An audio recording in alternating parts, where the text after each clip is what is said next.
Baik, selamat pagi Bapak Ibu semua. Semoga dalam keadaan sehat selalu dan selamat berpuasa bagi yang menjalankan ibadah puasa. Selamat bulan Ramadan. Kemudian untuk hari ini, mungkin sebelum dimulai, perkenalkan saya Sarah yang akan menjadi moderator acara free webinar hari ini. Dan mungkin sebelum dimulai ke acara free webinar, boleh untuk dibuka kameranya, open cam, untuk melakukan foto dokumentasi terlebih dahulu ya Bapak Ibu agar masih terlihat fresh. Untuk virtual backgroundnya bisa di-download di kolom chat Zoom ya Bapak Ibu agar seragam. Boleh Bapak Ibu untuk segera open cam.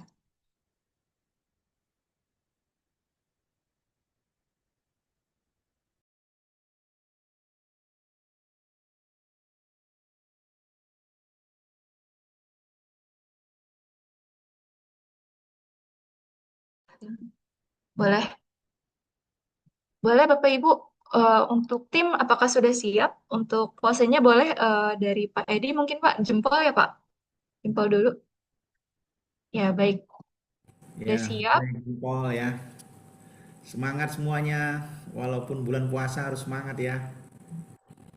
Tidak, iya baik. Untuk tim boleh dibantu untuk screenshot 3, 2, 1, kemudian page 2, 3, 2, 1.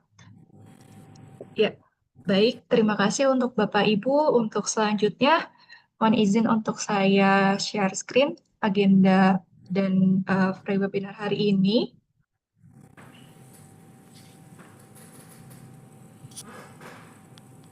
Ya, untuk free webinar hari ini dengan judul pentingnya sertifikasi wajib HACCP, Halal, SLH, dan SMK 3 atau ISO 45001 untuk dapur SPPG, MBG, serta langkah, strategi, dan sukses mendapatkan dan implementasi baik HACCP, SLH, dan SMK 3 atau ISO 45001. Selanjutnya, mungkin berikut untuk agendanya dan Bapak Ibu bisa untuk absensi dengan cara scan barcode link QR code di layar atau melalui link di kolom chat Zoom. Kemudian untuk agenda free webinar hari ini jam 9 ada registrasi, kemudian akan ada opening speech oleh Pak Edi, kemudian penyampaian materi, diskusi tanya jawab, quiz, dan juga diakhiri penutup. Oleh karena itu, untuk Bapak Ibu, mohon untuk menyimak sampai akhir karena akan ada kuis dan diskusi tanya jawab dengan hadiah yang bermanfaat dan menarik. Selanjutnya, izin saya perkenalkan untuk technical expert dari Risystem, Bapak JDSS Foto, merupakan IPB University graduate, kemudian beberapa pengalaman dan sertifikasi tentang makanan dan juga pabrik makanan gitu ya. Ada Certified FSMA PCQI, Lead Auditor FSSC, dan lain KHSE SMK 3 dan lain sebagainya. Sehingga Pak Edi ini sangat berkualifikasi dan kompeten ya dalam HACCP dan lain-lain. Boleh untuk Pak Edi saya persilakan untuk melakukan opening speech, Pak. Ya, terima kasih Ibu Sarah. Assalamualaikum warahmatullahi wabarakatuh. Waalaikumsalam warahmatullahi. Selamat pagi Bapak Ibu semua. Selamat berpuasa bagi yang lagi berpuasa ya. Mudah-mudahan di bulan Ramadan ini kita mendapatkan keberkahan dan juga kemudahan dalam bertugas melaksanakan pekerjaan dan ya di masing-masing di tugas masing-masing di areanya. Mudah-mudahan juga bisa kita jalanin hari ini terkait dengan ya salah satu adalah pentingnya sertifikasi terkait dengan food safety ya, termasuk juga nanti halal ada di sini kita bahas. Kemudian juga terkait dengan sertifikasi juga MBG itu penting untuk kesehatan dan keselamatan kerja juga ya, karena banyak dapur yang menggunakan api ya, kemudian bahan-bahan panas juga ya.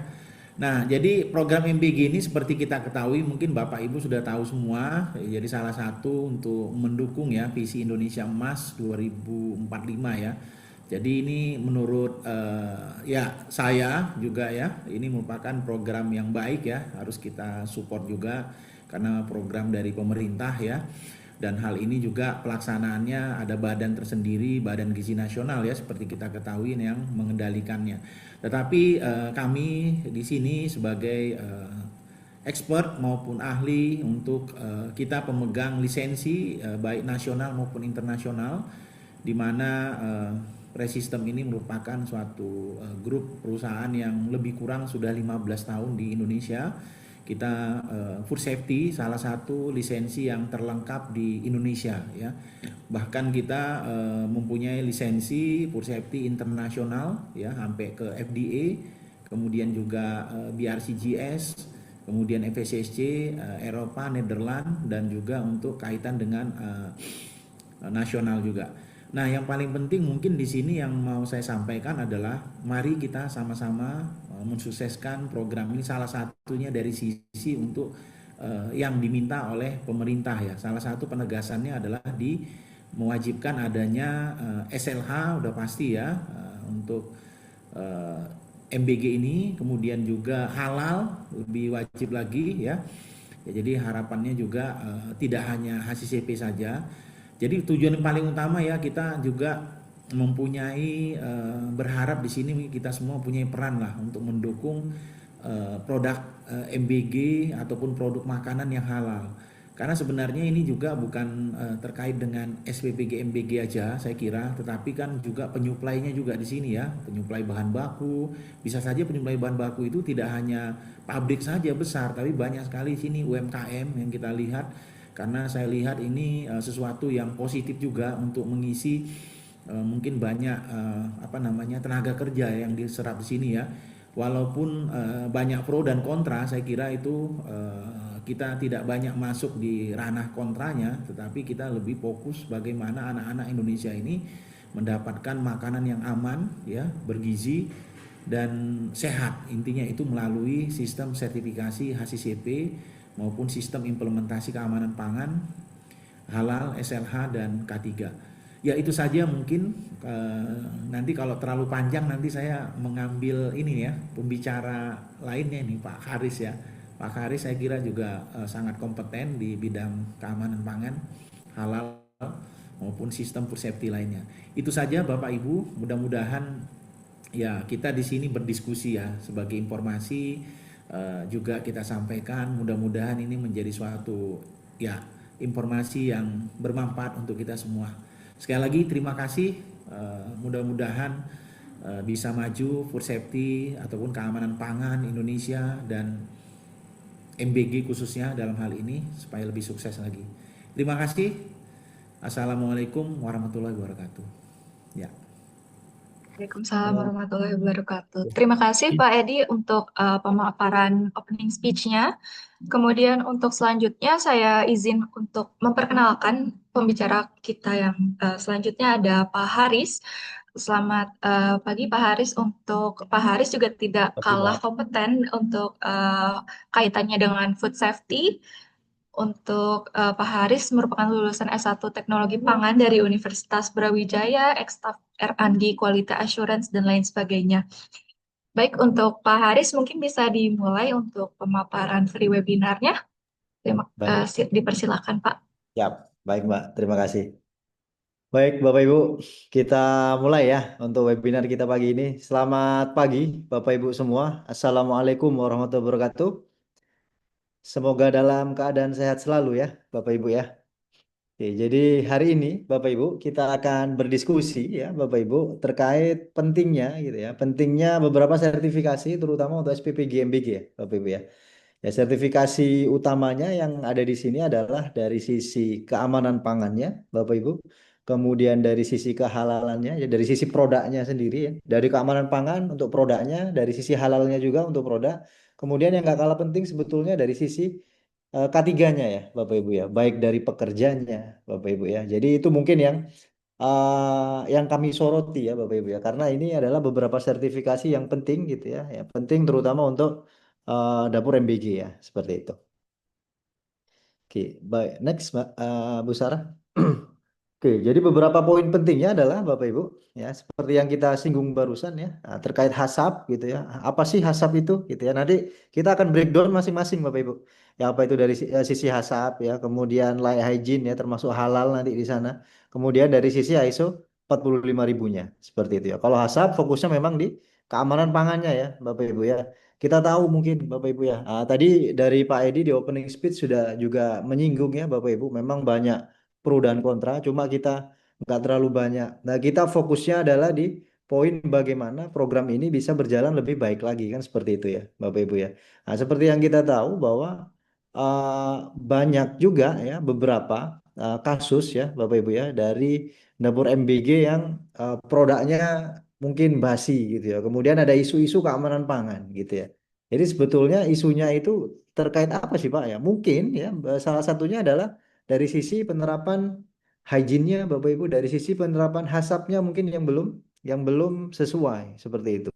Oleh karena itu di sini Bapak Ibu kami sangat concern gitu ya, terutama untuk MBG ya fokusnya adalah di hasap ya, di mana Asap nanti akan berfokus dari sisi hygiene-nya, kemudian yang kedua dari sisi memastikan bagaimana suatu produk, bagaimana suatu pengolahan ya sudah mencapai titik kritisnya atau titik kritisnya sudah tercapai lah Bapak Ibu ya dari sisi proses pemasakannya mungkin ya, proses timnya, proses penggoreng apapun lah di sana ya kan bergantung terhadap menunya masing-masing gitu ya. Intinya tidak ada kontaminasi, baik itu dari kontaminasi fisik, chemical ataupun mikrobiologi seperti itu ya.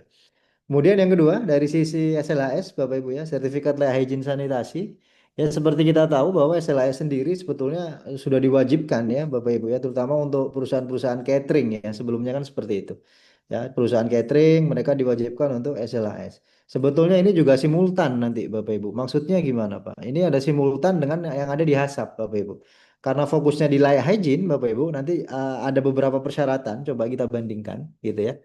Jadi di SLHS itu memang fokusnya adalah di persyaratan hygiene dari dapurnya itu sendiri, gitu ya. Dari sisi fasilitinya, Bapak Ibu, dari sisi sarana prasarana. Ya, misal dari sisi lantainya harus seperti apa, gitu ya. Dindingnya harus seperti apa, gitu ya. Kemudian kondisi area, kondisi udara di areanya seperti apa, gitu ya. Nah, nanti itu akan simultan juga dengan beberapa poin-poin ya yang ada di HACCP gitu ya, yang ada di Hazard Analysis Critical Control Point seperti itu. Dan nanti akan kita breakdown nih ya. Ini masih introduction-nya dulu aja ya Bapak Ibu. Kemudian yang ketiga adalah dari sisi K3-nya Bapak Ibu ya, dari sisi ISO 45001 ya ataupun SMK 3. Seperti kita tahu bahwa untuk SMK 3 sudah diwajibkan ya, diwajibkan Bapak Ibu untuk perusahaan-perusahaan ya sesuai dengan PP nomor 50 seperti itu. Kemudian untuk ISO 45000 sendiri, bedanya di mana Pak? Nanti akan kita breakdown Bapak Ibu ya, bedanya di mana.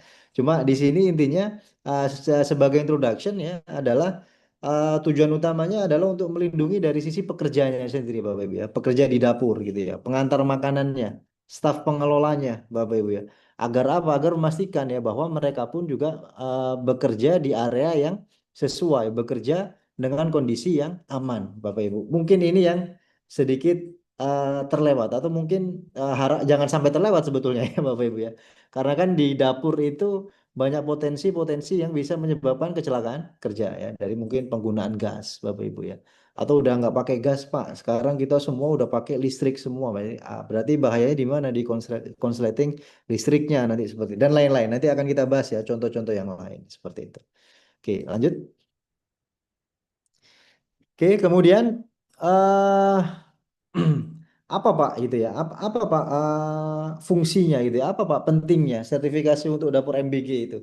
Sebetulnya tadi Bapak Ibu ya, kalau kita breakdown kembali, yang pertama adalah tentunya dia akan menjamin keamanan dan kesehatan, kesehatan dari konsumennya. Nah, di sini kebetulan konsumennya adalah anak-anak di sekolah kan seperti itu ya, Bapak Ibu. Kita harus pastikan tujuan utamanya kan agar menambah gizinya kan gitu ya, agar mereka makan makanan yang bergizi. Ya, mereka menjadi anak yang gizinya tercukupi, misal seperti itu. Berarti harus kita pastikan gitu ya, sebelum ngomongin gizinya tercukupi, harus dipastikan juga bahwa produk yang dikonsumsi adalah produk yang aman ya, seperti itu. Kemudian yang kedua juga bisa meningkatkan kepercayaan oleh sekolah, Bapak Ibu ya, pemerintah maupun masyarakat ya. Seperti kita tahu bahwa pengelolaan dapur MBG itu memang di bawah kewenangan dari BGN, Bapak Ibu ya. Tapi kan operasionalnya masing-masing itu saya rasa tanggung jawab gitu ya, tanggung jawab dari masing-masing SPPG itu juga sangat-sangat dibutuhkan gitu ya. Sehingga apa? Sehingga dengan adanya sertifikasi ini bisa meningkatkan kepercayaan itu tadi gitu ya. Paling tidak ada koridor-koridor yang harus dipenuhi gitu ya. Baik itu dalam proses pemilihan bahan bakunya sendiri, Bapak Ibu, baik itu dalam proses pemasakannya atau produksinya mungkin gitu ya kalau kita analogikan seperti itu ya produksinya pengirimannya Bapak Ibu seperti itu. Ya. Kemudian yang ketiga adalah menjaga keamanan dan keselamatan kerja ya personil terutama personil yang ada di dapur MBG seperti itu. Kemudian yang terakhir adalah menjadi salah satu persyaratan juga kan nantinya ya persyaratan kerjasama yang harus apa yang harus dipenuhi Bapak Ibu ya bagi dapur MBG seperti itu. Next. Oke, kita sekarang masuk ke poin yang pertama dulu ya, Bapak Ibu ya. Poin pertama adalah mengenai HASAP, Bapak Ibu ya. Seperti yang kita tahu, Bapak Ibu, bahwa HASAP sendiri ya, revisi terbaru sudah ada di revisi tahun 2022 ya, yang kemudian dia diedarkan, bukan diedarkan ya, Pak ya. Kemudian dia di ini ya, dikenalkan kembali ya, oleh FAO ya di tahun 2023, seperti itu. Ya, jadi di tahun 2022 dari kodeksnya sendiri gitu ya ada perubahan. Kemudian di tahun 2023 ya, kemudian diakui juga oleh FAO, Bapak Ibu ya. Jadi kalau ada dua versi, misal seperti itu, Pak, versinya yang mana sama aja sebetulnya. Versi 2022 ataupun versi yang dari FAO 2023. Ya, yang seperti kita tahu juga bahwa Bapak Ibu ya bahwa HACCP ini adalah standar yang umurnya sudah sangat lama ya Bapak Ibu ya, sudah puluhan tahun ya. Jadi di tahun 1969 ya. Dari tahun 1969 ya standar ini sudah fokus di mana? Fokus untuk food standard ya dari sisi hygiene-nya seperti apa, memastikan bahwa produk itu aman seperti apa.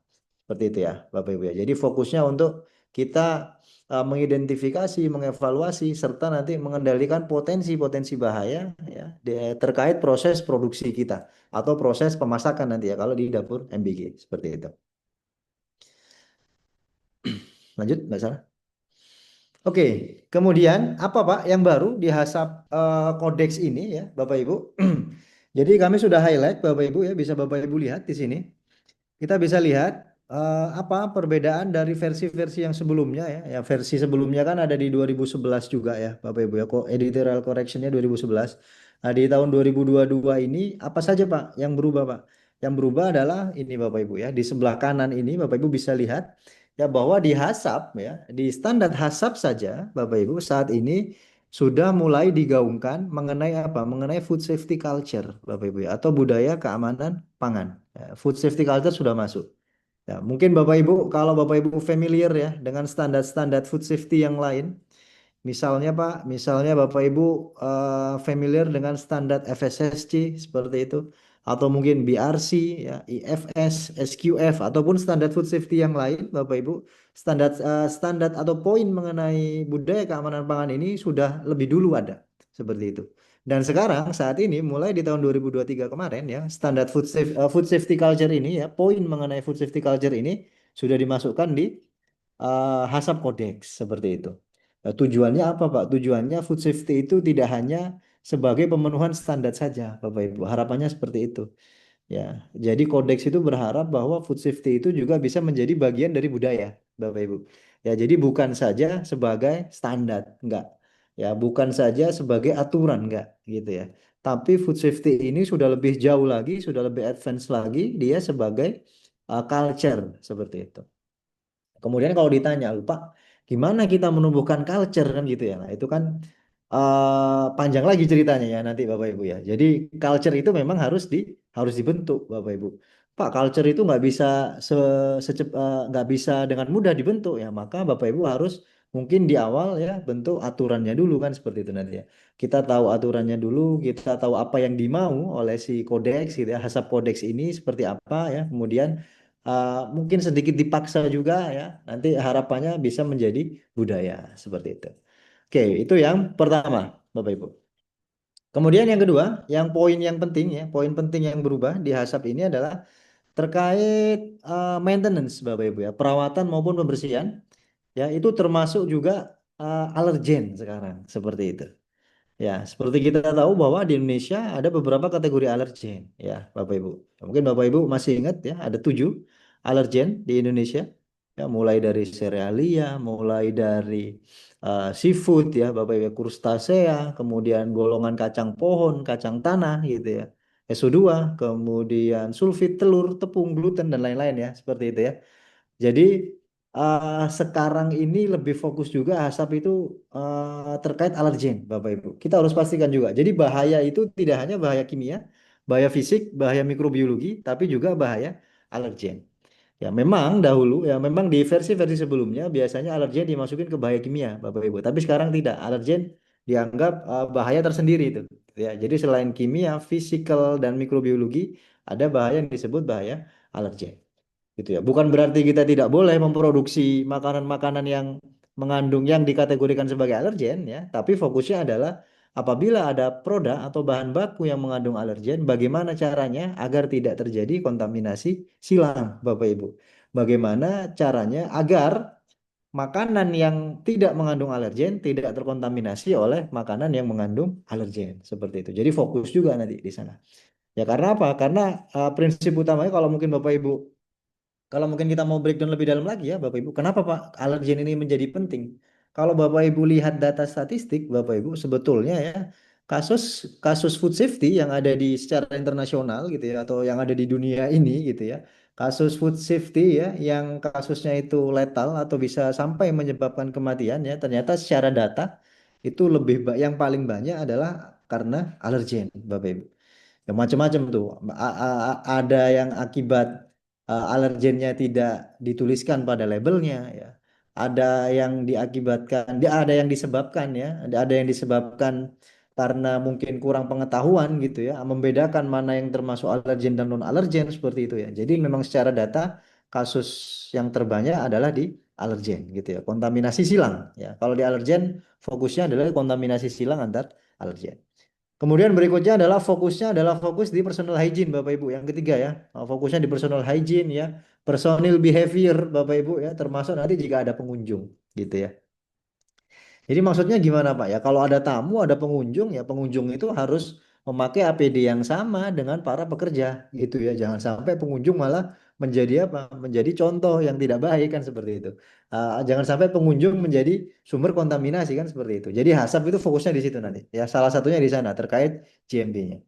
Kemudian yang keempat adalah dikuatkan lagi terkait pelatihan dan kompetensi, Bapak Ibu, ya di HASAP itu. Kenapa? Ya karena core-nya ada di sini, Bapak Ibu. Karena HASAP ini tidak hanya diimplementasikan oleh top manajemen saja, tidak, ya. Tapi adalah tim operasional yang ada di lapangan, seperti itu.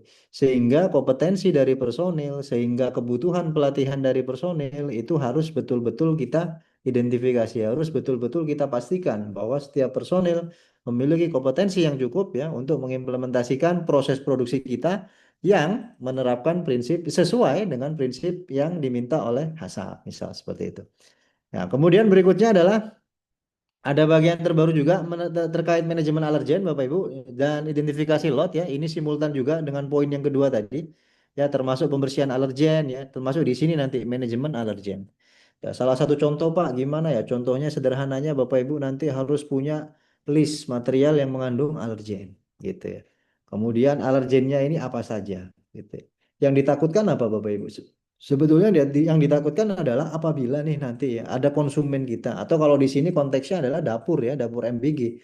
Apabila ada salah satu siswa nanti gitu ya atau siswa yang di sana nanti punya alergen tertentu gitu ya. Maka bagaimana untuk memastikan bahwa si siswa ini juga bisa mendapatkan uh, makanan yang juga sesuai gizinya, porsinya dan yang lain sebagainya Bapak Ibu. Nah, di situ nanti fokusnya di manajemen alergen ya, seperti itu.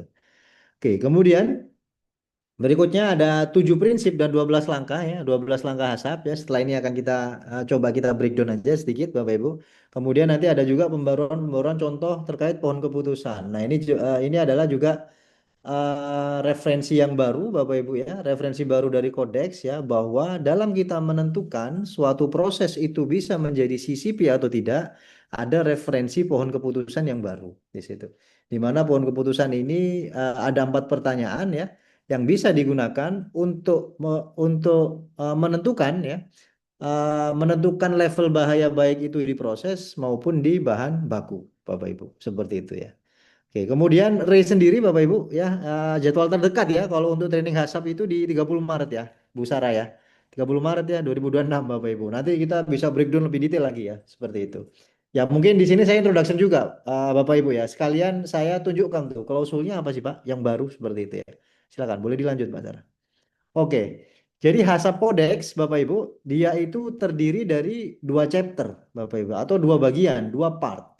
Yang Bapak Ibu lihat di sini adalah part yang pertama. Mbak Sarah boleh lanjut dulu ke part yang kedua. Lanjut lagi. Lanjut. Nah, ini part yang kedua. Ya, jadi ada dua part Bapak Ibu. Part yang pertama barusan itu adalah mengenai klausul-klausul hygiene-nya. Kemudian part yang kedua adalah mengenai prinsip hasapnya Bapak Ibu. Gitu ya.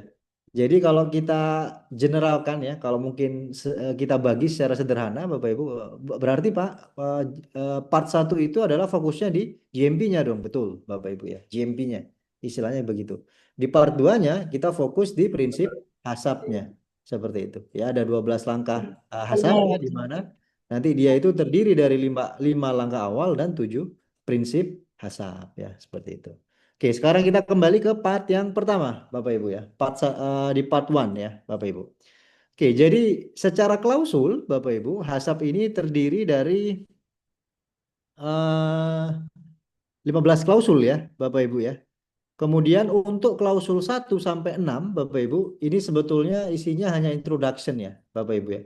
Introduction, objective, scope ya, penggunaan, general prinsip dan definition.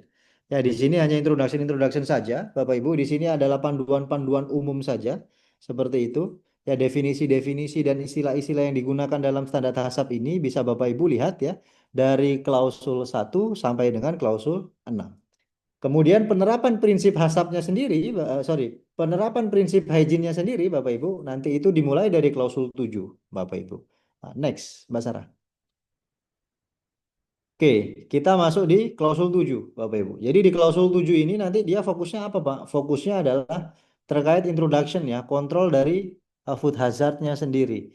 Jadi di klausul 7 ini Bapak Ibu nanti akan diberikan panduan Bapak Ibu ya terkait lokasi ya, tata letak, desain, konstruksi, pemeliharaan bangunan maupun facility, termasuk nanti jenis-jenis bahaya ya yang dikategorikan oleh HACCP Bapak Ibu ya. Misal ada bahaya fisik, bahaya kimia, bahaya alergennya, Bapak Ibu ya, maupun bahaya mikrobiologi seperti itu. Nah, dari sana kita bisa identifikasi. Nah, itu nanti akan dibahas di klausul 7.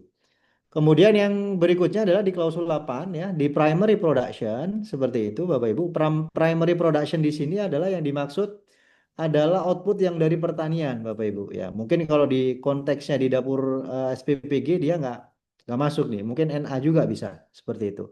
Kenapa? Karena di sini fokusnya adalah di lahannya Bapak Ibu gitu ya.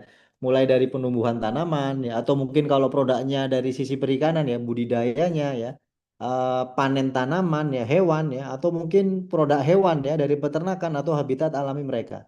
Atau dengan kata lain di poin 8 ini atau klausul 8 ini fokusnya adalah di sebelum panen gitu ya Bapak Ibu ya. Before panen lah seperti itu ya.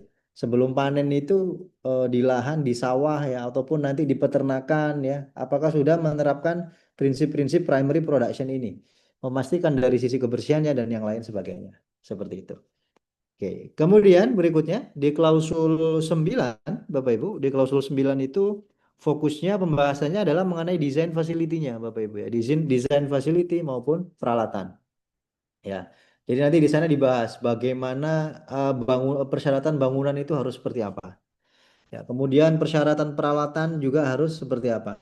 Di mana harus ditempatkan? Ya, bagaimana agar memastikan tidak ada potensi kontaminasi silang, misalnya seperti itu. Oleh karena itu, di sini nanti akan dijelaskan ya bagaimana cara merancang ya, membangun ya untuk memastikan tidak menimbulkan potensi kontaminasi, Bapak Ibu. Ya, termasuk dari segi bahan-bahannya juga mungkin ya, Bapak Ibu ya. Kalau kita tahu kalau di SPPG ya kita tahu tuh dia udah pakai ompreng ya. Ompreng itu kan sebetulnya dari stainless ya Bapak Ibu ya. Stainless steel ya. Stainless steelnya yang tipe apa Pak? Yang kategori apa Pak ya? Misal stainless steel 304 mungkin gitu. Atau 316 mungkin kalau mau lebih bagus lagi ya silakan. Seperti itu. yaitu di poin 9. Kemudian di poin 10, nah ini tadi ya, yang salah satu poin yang di poin baru ya, yang di highlight juga ya di pembaharuan HACCP Codex ini adalah dari sisi training Bapak Ibu dan kompetensi. Ya, kita harus memastikan bahwa seluruh personil gitu ya yang akan melakukan operational ya itu memiliki pemahaman ya yang memadai tentang hygiene makanan ya, untuk memastikan mereka punya kompetensi yang sesuai ya, maka harus kita lakukan apa? Harus kita lakukan training seperti itu. Kemudian pertanyaannya biasanya begini Bapak Ibu, Pak, apakah training itu harus selalu dia itu sifatnya eh, di kelas gitu ya Pak? Gitu. Enggak harus ya Bapak Ibu ya sebetulnya ya. Kalau untuk ini ya personil yang ada di dapur nih untuk memastikan kompetensi mereka Bapak Ibu, maksudnya seperti itu ya. Tapi kalau pemahaman awal jelas Bapak Ibu ya, pemahaman awal ya harus tahu dulu secara teori gimana. Ya potensi-potensi bahayanya apa saja gitu ya. Tapi setelah itu bisa dilengkapi juga Bapak Ibu, bisa dilengkapi juga dengan apa? Dengan supervisi di lapangan gitu ya, dengan pendampingan di lapangan gitu ya, untuk memastikan bahwa seluruh personil sudah memiliki kompetensi yang sesuai ya, seperti itu. Oke, itu di klausul 10 Bapak Ibu ya. Itu pembahasannya adalah mengenai training dan kompetensi. Kemudian di klausul 11-nya Bapak Ibu itu adalah terkait establishment of maintenance Bapak Ibu, cleaning, disinfection dan pest control Bapak Ibu. Nah, ini sangat penting Bapak Ibu terutama untuk SPPG ya ataupun dapur MBG Bapak Ibu. Kenapa? Karena di klausul 11 ini dia akan HACCP atau GM Codex itu mempersyaratkan ya bagaimana kita punya sistem yang efektif ya untuk melakukan apa? Untuk melakukan maintenance Bapak Ibu. Pemeliharaan gedung ya, kebersihan, desinfeksi, pengendalian hama maupun nanti sampai ke pengelolaan limbah, Bapak Ibu. Misal nih, Bapak Ibu, pemeliharaan gedung gitu ya. Karena kita mungkin oh SPPG-nya masih baru, Pak, nggak perlu dirawat, salah ya, Bapak Ibu, nggak gitu. Karena baru itu maka harus kita rawat. Gitu ya. Oh, fungsinya apa, Pak? Kalau ada pemeliharaan gedung, kita pastikan bahwa gedung selalu dalam kondisi yang optimal ya. Kita pastikan bahwa gedung tidak menjadi potensi kontaminasi, bahwa bangunan atau facility tidak menjadi potensi kontaminasi dari proses memasak kan seperti itu. Ya bayangkan aja nih Bapak Ibu, misal nih ya prosesnya di situ ternyata ada proses yang menggunakan steam gitu ya. Steam ya, tapi dia nggak punya exhaust Bapak Ibu. Gimana tuh? Resikonya apa? Resikonya nanti dindingnya jamuran, Pak. Kalau dindingnya jamuran, kita nggak tahu tuh, tinggal tunggu waktu aja tuh. Apalagi nggak ada program kebersihan, misal gitu ya. Tinggal tunggu waktu aja, nanti pasti akan mengkontaminasi dari proses kita kan seperti itu. Nah, oleh karena itu agar tidak terjadi Bapak Ibu, maka di klausul 11 ini dipersyaratkan. Ya, kita harus punya sistem yang efektif ya dari sisi pemeliharaan gedung, kebersihan, desinfeksi mungkin ya bila ada. Ya, kalau desinfeksi maksudnya gimana Pak? Ya memastikan saja Bapak Ibu menggunakan cleaning agent yang seperti apa nanti, misal seperti itu ya. Cleaning agentnya yang bagaimana ya untuk membersihkan lantai, untuk membersihkan ini ya, untuk bersihin si omprengnya ya misal gitu ya Bapak Ibu ya. Apa persyaratan food grade-nya misal nanti seperti itu ya, dari chemical agentnya atau dari cleaning agentnya sendiri ya Bapak Ibu seperti itu. Kemudian yang gak kalah penting adalah dari sisi pengendalian hama, Bapak Ibu. Hama ini juga termasuk potensi bahaya ya, Bapak Ibu ya. Nah, salah satunya gimana Pak? Biar hama ini bisa kita kurangi ya, maka kita harus pastikan dari sisi facility, kita pastikan fasilitas kita sudah bisa membatasi potensi atau mungkin kita sudah bisa identifikasi Bapak Ibu, di mana ada potensi-potensi masuknya hama, ya potensi masuknya hama ke area dapur misal seperti itu. Ya mungkin yang paling sederhana yang mungkin sering kita lihat Bapak Ibu, oh sudah menggunakan plastik kertin Bapak Ibu. Ya plastik kertin tujuannya apa Pak? Agar tidak ada serangga yang masuk. Seperti itu. Tapi meskipun sudah dikasih plastik kertin Bapak Ibu, pintunya juga harus tetap ditutup ya Bapak Ibu ya. Jangan mentang-mentang nanti udah dikertin Pak, udah ada plastik kertin Pak. Tapi pintunya terbuka sama aja potensinya masih ada nanti ya. Seperti itu. Ya, kemudian memasang device-device pest control, Bapak Ibu ya, memastikan. Ya, karena apa? Eh, Karena sangat berbahaya sekali ya, Bapak Ibu ya, seperti itu. Oke, itu di poin 11. Lanjut, Mas Sarah. Oke, di poin 12, Bapak Ibu, itu poin yang sangat penting ya ini ya, Bapak Ibu ya. Itu adalah personal hygiene. Di personal hygiene itu dijelaskan Bapak Ibu nanti ya. Bapak Ibu nanti akan mengetahui di situ bagaimana cara menjaga kesehatan pribadi, Bapak Ibu. Bagaimana cara mempertahankan tingkat kebersihan pribadi, bagaimana cara berperilaku Bapak Ibu ya. Behavior nanti arahnya ke sana. Ya, karena yang utama itu adalah personil behavior, Bapak Ibu. Percuma juga kalau kita tadi udah bahas ya dari klausul 7 sampai klausul 11 tadi, ya dari sisi manajemen, dari sisi pengetahuan kita udah oke, Pak. Dari sisi facility, Pak, kita udah bagus, Pak. Dari sisi pengendalian hama kita udah bagus, Pak. Ya, intinya semua dari sisi fasilitas udah bagus ya. Tapi dari sisi perilaku nggak sesuai sama aja, Bapak Ibu ya. Percuma nanti. Nah, misal nih kita ada di dapur MBG pasti ada proses portioning, Bapak Ibu ya. Proses memberikan proses porsi ya Bapak Ibu ya, menuangkan ya porsi-porsi, menuangkan produk-produk atau hasil masakan itu ke dalam wadah kan seperti atau portioning ya seperti itu. Portioning udah ada fasilitinya tuh, udah dikasih meja bagus dan lain sebagainya. Tapi karena behavior Bapak Ibu, ya nggak usah pakai meja deh Pak, di bawah aja Pak. Nah itu kan nggak sesuai tuh. Nanti di bawah lantai aja Pak, sambil jongkok Pak, sambil duduk nggak sesuai nih. Ya, nah itu yang kita nggak mau Bapak Ibu ya. Ini yang harus menjadi concern bersama. Tujuannya apa sih? Tujuannya itu tadi agar tidak ada cross contamination ya seperti itu. Sehingga tujuan utamanya terpenuhi Bapak Ibu ya. Si kita bisa beroperasi dengan cara yang tepat gitu ya. Beroperasi dengan cara yang tepat. Ya. Itu di poin 12 ya mengenai personal hygiene. Kemudian di poin 13 Bapak Ibu mengenai control of operation Bapak Ibu di sini. Nah, di sini salah satu poin yang cukup ini ya yang bold ya gitu ya Bapak Ibu, control of operation, karena nanti poin 13 ini nanti dia akan simultan dengan part 2 gitu ya. Part 2 dihasap seperti itu. Kenapa? Karena di sini fokusnya adalah bagaimana kita memastikan persyaratan dari raw material. Ya, karakteristik raw material itu harus seperti apa, Pak? Kita harus tahu. Ya, karakteristik fisiknya, karakteristik chemicalnya, ya, karakteristik biologinya seperti apa. Kemudian dari sisi karakteristik alergennya juga, Bapak Ibu ya. Karena tadi dari awal kita udah bahas, ada manajemen alergen di situ kan seperti itu. Ya, jadi kita harus pastikan dari sisi operasional, kontrol operasionalnya juga sesuai. Seperti itu ya. Baik nanti dari sisi komposisi Bapak Ibu, formulasi ya, production, pengolahan sampai distribusi lah. Seperti itu. Nah, secara lebih detail Bapak Ibu, control of operation ini nanti kita akan bahas lagi di part 2 setelah ini ya. Nah, di part 2-nya akan kita detailkan seperti itu. Kemudian di poin 14 ya, di poin 14 itu adalah mengenai product information Bapak Ibu and consumer awareness Bapak Ibu. Nah, ini traceability Bapak Ibu sebetulnya ya. Fokusnya adalah traceability. Ya, jadi kita bisa tahu nih amit-amit gitu ya Bapak Ibu ya. Semoga jangan terjadi misalkan gitu. Apabila ada produk ya yang dihasilkan dari dapur MBG dapur MBG yang ternyata amit-amit gitu ya nanti dia beracun gitu ya atau menimbulkan sakit gitu ya. Dengan adanya traceability ini kita bisa tahu Bapak Ibu. Kita bisa tahu, kita bisa identifikasi kira-kira root cause-nya di mana nih nanti. Gitu ya. Apakah root cause-nya nanti dari sisi transportasinya misal seperti itu.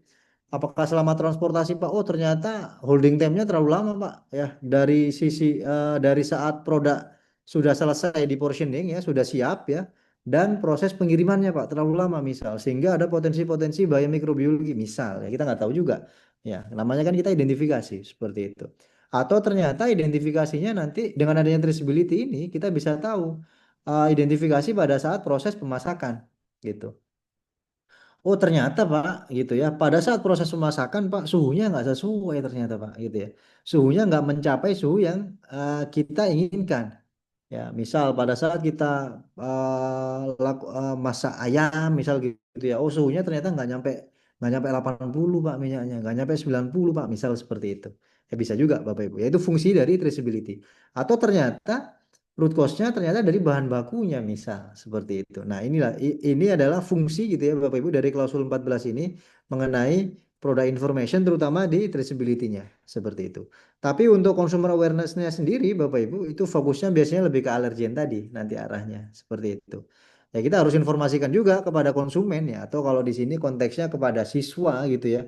Apabila nanti mereka ada yang memiliki alergi tertentu ya, maka jangan sampai nanti dia makan produk yang memang di sana mengandung alergen ya, seperti itu Bapak Ibu. Oke, itu di klausul 14. Kemudian di klausul 15 Bapak Ibu, nah ini dari sisi transportation, dari sisi pengiriman gitu ya. Jadi selama pengangkutan juga Bapak Ibu kita juga harus pastikan ya bahwa produk itu dilindungi dari kontaminasi ya Bapak Ibu, kontaminasi alergen terutama harus kita lindungi dari kerusakan sampai memastikan sediakan lingkungan kontrol secara mikrobiologi ya Bapak Ibu kalau memang tersedia. Misal seperti itu.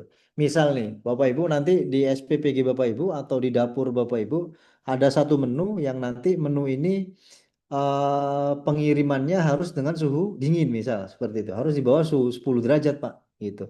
Ya maka Bapak Ibu harus sediakan gitu ya untuk sediakan pengiriman yang sesuai ya seperti itu. Nah, itu maksudnya. Tapi ya yang paling penting juga adalah Bapak Ibu terkait pengiriman ini adalah dari sisi kebersihannya Bapak Ibu ya. Pastikan bahwa alat angkutnya sendiri ya, kebersihan alat angkut maksudnya. Ya, kita harus pastikan bahwa alat angkut yang dipakai ya itu bebas hama, Bapak Ibu ya. Tidak ada kebocoran, tidak ada lubang, Bapak Ibu, bebas bau seperti itu. Tujuannya apa sih Pak? Itu tadi, tidak ada kontaminasi silang ya, seperti itu. Nah, itu Bapak Ibu ya. Ini adalah introduction dari part yang pertama atau yang bisa biasanya disebut sebagai GHP Bapak Ibu sekarang ya, Good Hygiene Practice. Ya, kenapa kok nggak GMP lagi, Pak? Fokusnya sekarang istilah mereka adalah GHP ya, Bapak Ibu ya, Good Hygiene Practice ya. Kalau di food biasanya gitu nyebutnya sekarang. Terutama untuk yang standar HACCP Codex ya, Bapak Ibu ya. Karena kalau ngomongin GMP, Bapak Ibu, GMP itu tidak hanya yang food aja ya, pakai GMP gitu ya. Perusahaan-perusahaan lain yang non food pun istilah mereka juga sama, GMP kan seperti itu ya, Good Manufacturing Practice. Tapi kalau di food sekarang, terutama yang membahas mengenai hygiene ya, fokusnya adalah biasanya istilahnya adalah nyebutnya GHP ya, Good Hygiene Practice seperti itu. Ada juga kadang yang nyebutnya PRP, Bapak Ibu bisa juga silakan. Ya, disebut GMP juga masih masih boleh karena boleh aja Bapak Ibu ya, nggak ada masalah juga ya sebetulnya seperti itu. Oke, itu di part yang pertama. Lanjut ke part yang kedua. Di part yang kedua ini adalah terkait hasapnya Bapak Ibu ya. Jadi di part satu tadi itu adalah terkait GHP-nya atau GHP-nya, Good Hygiene Practice-nya. Kalau di part 2 ini adalah apa? Di part 2 ini adalah fokusnya di hazard analisisnya Bapak Ibu ya, di analisa bahayanya seperti itu. Ya, karena persyaratan untuk sertifikasi MBG sendiri kan utamanya ini kan, yang di sebelah kanan Bapak Ibu bisa lihat ya, area dapur harus bersih Bapak Ibu, terbagi sesuai dengan fungsinya. Ya, pasti di sana nanti ada preparation Bapak ya, penerimaan, kemudian preparation. Di preparation sendiri pun Bapak Ibu ya, di area preparation sendiri pun biasanya juga harus dipisahkan ya. Mana yang meat, mana yang daging ya, mana area untuk cuci yang meat, mana yang untuk poultry, mana yang untuk veggie, Bapak Ibu ya, vegetable seperti itu misal. Maka untuk apa? Tujuannya untuk apa sih Pak? Untuk mengurangi potensi kontaminasi tadi. Seperti itu. Kemudian biasanya juga ada area cooking. Ya, area cooking biasanya macam-macam tuh. Ya, kalau dapur MBG ada yang punya hot cooking, ada yang punya cold cooking. Nanti misal seperti itu ya. Cold ininya ya, cold process, hot process ya silakan Bapak Ibu. Yang penting di sana kita harus pastikan. Kalau mau di breakdown lagi Pak, wah hot cookingnya macam-macam Pak. Ada frying Pak, ada steaming Pak. Ya, kemudian ada yang macam-macam deh. Silakan Bapak Ibu, boleh juga Bapak Ibu, silakan di sana. Nah, kita pastikan bahwa pemisahan-pemisahan area tersebut sudah memenuhi prinsip-prinsip HACCP. Sampai nanti yang terakhir adalah area finishing ya. Area portioning ya atau area serving misal biasanya seperti itu bisa juga. Ya. Kemudian memastikan juga bahwa persyaratannya adalah memastikan sumber air bersih ya Bapak Ibu ya. Sumber air bersihnya memenuhi standar Bapak Ibu ya. Air bersih. Kalau air bersih apa Pak? Di Indonesia itu kalau bahasanya HACCP itu biasanya potable water Bapak Ibu. Potable water kalau Bapak Ibu identifikasi ya. Kalau Bapak Ibu terjemahkan berarti apa? Potable itu bisa diminum, Bapak Ibu ya. Berarti air yang bisa diminum, air bersih yang memenuhi standar. Kebetulan kalau di Indonesia sesuai Permenkes nanti seperti itu ya. Permenkes nomor 2 tahun 2023. Karena standar air di Indonesia ada banyak, Bapak Ibu ya. Ada untuk AMDK, ada untuk air minum, ada untuk air sanitasi, ada untuk air bersih, biasanya gitu ya, macam-macam. Seperti itu. Kemudian yang ketiga adalah karyawan punya kompetensi tadi, ya itu sudah sesuai ya Bapak Ibu ya, sudah simultan atau sudah sejalan ya dengan klausul yang ada di HACCP tadi ya di part pertama tadi di part satu. Kemudian menggunakan peralatan stainless yang mudah dibersihkan sama juga di klausul 9 tadi terkait equipment. Kemudian punya SOP pengolahan makanan ya, jadi di control of operation tadi di klausul 13 tadi Bapak Ibu itu juga sudah simultan ya, sudah sejalan ya. Kemudian tersedia fasilitas cuci tangan, wastafel dan sanitasi ini juga sudah sesuai dengan klausul di klausul 12 ya terkait personal hygiene tadi Bapak Ibu. Kemudian penyimpanan bahan baku terpisah antara basah dan kering ya itu tadi di control of operation juga. Kemudian adanya sistem pengendalian hama tadi kita bahas juga ya Bapak Ibu pengendalian hama tadi memastikan gitu ya untuk memastikan sisi hygiene-nya. Ada dokumentasi proses dan catatan kebersihan ya. Berarti di control of operation tadi. Kita harus punya Pak catatan-catatan prosesnya, form-form proses produksinya untuk memastikan bahwa proses yang sudah kita lakukan sudah cukup, sudah memenuhi kecukupannya gitu ya. Contoh misal, oh Pak, untuk proses frying ini suhunya minimal di 60 atau misal suhunya minimal di 80 ya pastikan ya bahwa suhunya memang di 80. Jadi ada catatannya di sana. Ya, kemudian berikutnya adalah ada dokumen tambahan seperti struktur organisasi, daftar peralatan, laporan inspection, sanitasi ya juga biasanya diminta. Nah, kalau Bapak Ibu cek ya persyaratan-persyaratan sertifikasi MBG ini sebetulnya dia sudah sangat-sangat relevan ya Bapak Ibu ya dengan yang ada di GHP tadi ya di Good Hygiene Practice ya mulai dari klausul 1 sampai dengan klausul 15 tadi yang ada di part pertama HACCP ya seperti itu. Nah, kemudian sekarang saya mau cerita di part 2-nya sekarang, Bapak Ibu. Part 2-nya ini adalah terkait analisa bahayanya. Ya, misal nih, Pak, saya itu pernah dengar, Pak, bahwa HACCP itu terdiri dari 7 prinsip. Betul, Bapak Ibu. Pak, saya pernah dengar juga, Pak, bahwa HACCP itu terdiri dari 12 langkah. Betul juga, Bapak Ibu ya. Karena kalau kita mau komplit, Bapak Ibu, HACCP itu sebetulnya terdiri dari 12 langkah HACCP. Di mana 12 langkah hasap ini Bapak Ibu ya terdiri dari 5 langkah awal dan 7 prinsip hasap. Seperti itu. Ya, kalau kita cek Bapak Ibu ya. Oke, sekarang kita cek Pak, kita breakdown masing-masing gitu ya. 5 langkah awal. Yang pertama apa Pak? Langkah yang pertama adalah kita membentuk tim hasap. Seperti itu. Kemudian yang kedua kita membuat deskripsi produk.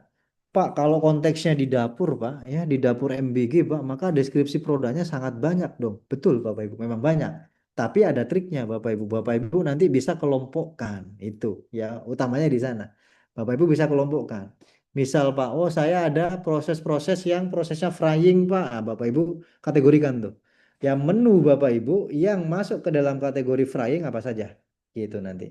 Pak, nanti saya ada proses-proses yang di sana prosesnya adalah steaming, Pak. Pakai steam, Pak. Dikukus, Pak. Gampangnya ya, misal gitu, Bapak Ibu. Maka Bapak Ibu bisa kelompokkan seperti itu. Ya, nah itu adalah salah satu teknik-tekniknya ya, Bapak Ibu. Jadi, tapi di sini diminta memang dihasap ya, membuat deskripsi produk. Kemudian yang ketiga, Bapak Ibu diminta untuk identifikasi rencana penggunaan, jelas ya. Kalau rencana penggunaan, ya tujuannya untuk apa? Kalau dapur MBG ya untuk memenuhi gizi kan seperti itu. Kemudian yang keempat adalah penyusunan diagram alir ya atau penyusunan flow proses. Ini sama juga Bapak Ibu. Flow proses ini harus Bapak Ibu buat.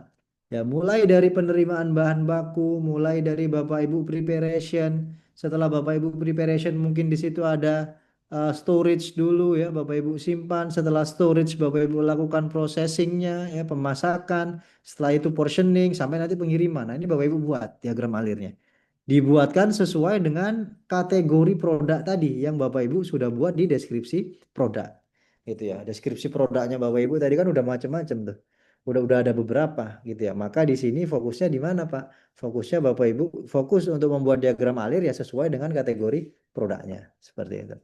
Kemudian yang kelima, langkah yang kelima adalah setelah diagram alirnya Bapak Ibu buat secara dokumentasi, jangan lupa Bapak Ibu verifikasi. Tujuannya apa? Agar memastikan bahwa diagram alir yang dibuat secara dokumentasi sudah bisa menggambarkan keseluruhan proses yang ada di dapur Bapak Ibu seperti itu. Ya, itu di 5 langkah awal. Ya. Oke. Kemudian sekarang kita masuk ke prinsip hasapnya sekarang. 7 prinsip hasap seperti itu. Ya, prinsip yang pertama adalah kita lakukan analisa bahaya, Bapak Ibu. Analisa bahaya itu gimana sih, Pak? Analisa bahaya Bapak Ibu harus tahu. Ya, jadi dari analisa bahaya ini Bapak Ibu tadi identifikasi ke deskripsi produk tadi di langkah yang kedua tadi.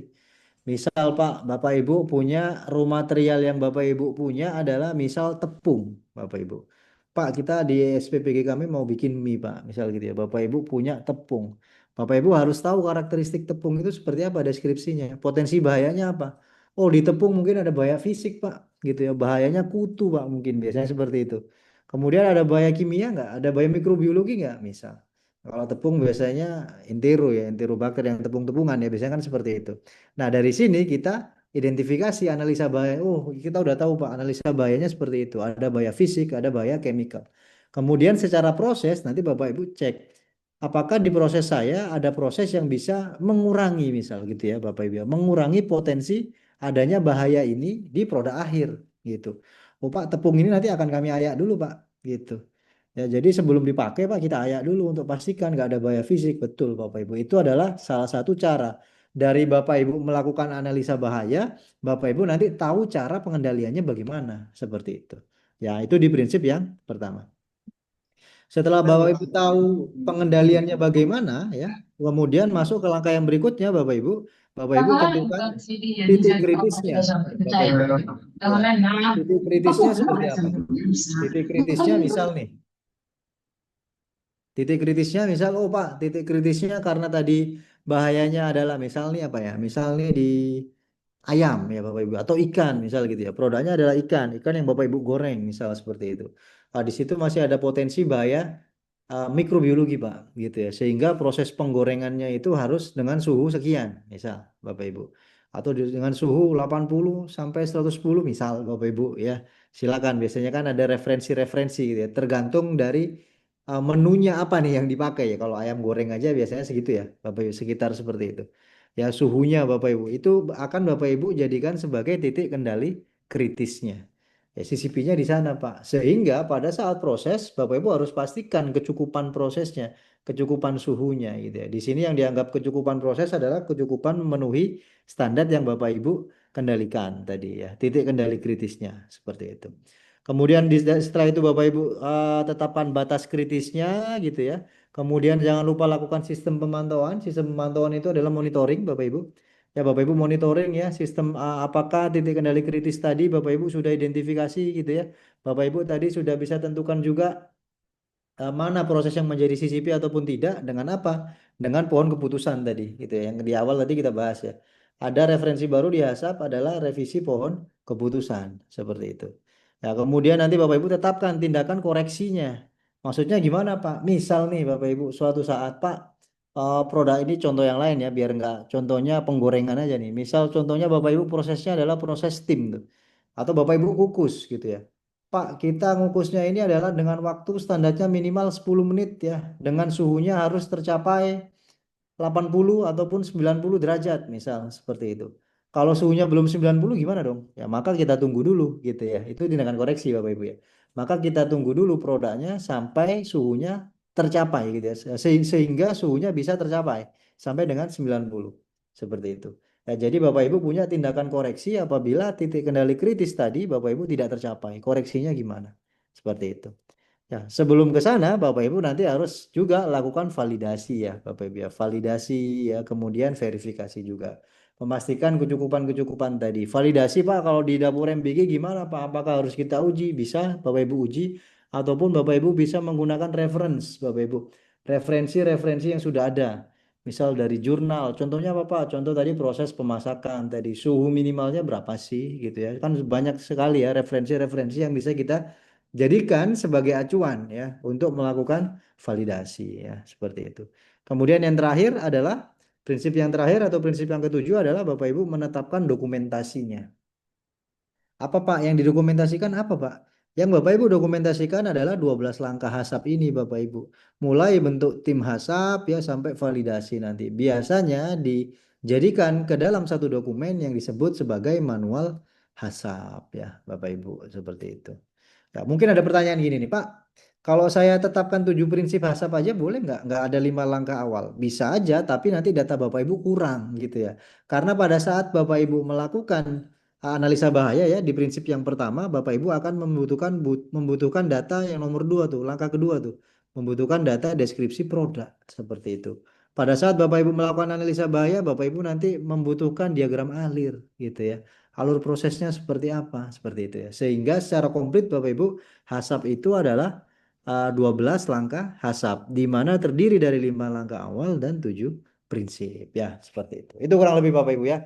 Itu adalah HASAP ya ada di part 1 dan part 2 gitu ya. Jadi apabila Bapak Ibu nanti melakukan sertifikasi HASAP, maka sertifikasi HASAP ini nanti akan sejalan dengan persyaratan sertifikasi MBG ya, yang dimana HACCP itu terdiri dari dua part. Part satu itu membahas terkait GHP ya, Good Hygiene Practice, ditambah dengan part 2 Bapak Ibu melakukan analisa bahaya, di mana analisa bahaya ini memastikan tidak ada potensi bahaya-bahaya yang nanti akan bisa masuk ke sana seperti itu.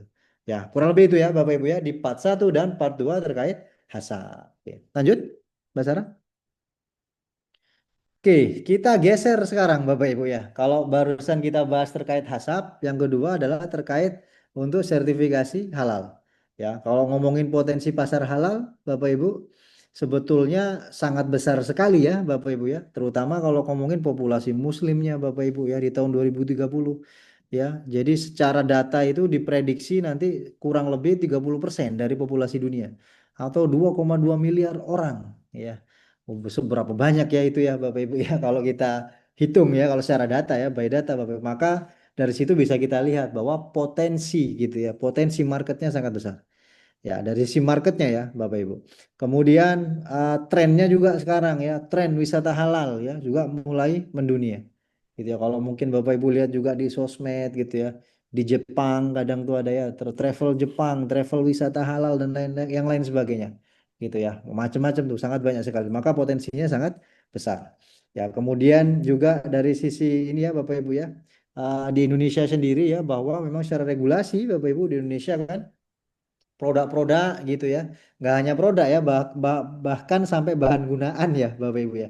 Bahan gunaan saja sekarang sudah harus tersertifikasi halal. Contoh saja sekarang mungkin kemasan ya Bapak Ibu ya. Bahan kemas yang nggak sedikit ya, bukan nggak sedikit ya, banyak sekali sekarang ya perusahaan-perusahaan yang memproduksi bahan kemas Bapak Ibu ya, mereka mensertifikasi halal. Mereka melakukan sertifikasi halal. Karena apa? Kalau selain memenuhi regulasi dari pemerintah, juga memenuhi regulasi dari si customer-customernya mereka. Seperti itu ya. Sampai nanti potensi utamanya adalah ya di populasi di Indonesia ya, Bapak Ibu ya. Negara dengan populasi Muslim terbesar Udah mulai kedua ya, geser di ke angan Indonesia. sama. Seperti itu. Ya. Oke, lanjut. Oke, kemudian terkait SJPH sendiri, Bapak Ibu, yang seperti kita singgung barusan ya, nah, udah ada untuk dua ya, Bapak Ibu, untuk dua jenis ya, tidak hanya untuk barang ya, bahkan untuk jasa. Jelas ya kalau ini ya, jasa penyembelihan biasanya ya, kalau nggak salah tuh ada sampai ada ini ya, penyembelih halal gitu ya, juleha ya, jasa penyembelih halal gitu ya, kalau nggak salah singkatannya unik-unik kan seperti itu. Dari sisi pengolahannya Bapak Ibu, penyimpanan bahkan jasa warehousing saja gitu ya. Jasa warehousing saja kadang sekarang dia juga diminta untuk bisa untuk sertifikasi halal ya. Jadi sesuai dengan PP nomor 42 tahun 2024 ya terkait apa? Terkait penyelenggaraan bidang jaminan produk halal Bapak Ibu ya. Ya, produk yang wajib tersertifikasi halal ada dua tadi, ada terkait barang maupun terkait jasa ya, seperti itu. Nah, di Resistem sendiri Bapak Ibu yang terbaru nanti yang terdekat ya ada training mengenai SJPH Bapak Ibu itu di tanggal 17 Maret ya. 17 Maret 2026 ya, seperti itu. Oke, lanjut Mbak Sarah. Saya lanjut ke LHS Bapak Ibu, sertifikat layak hygiene ya, layak hygiene sanitasi Bapak Ibu.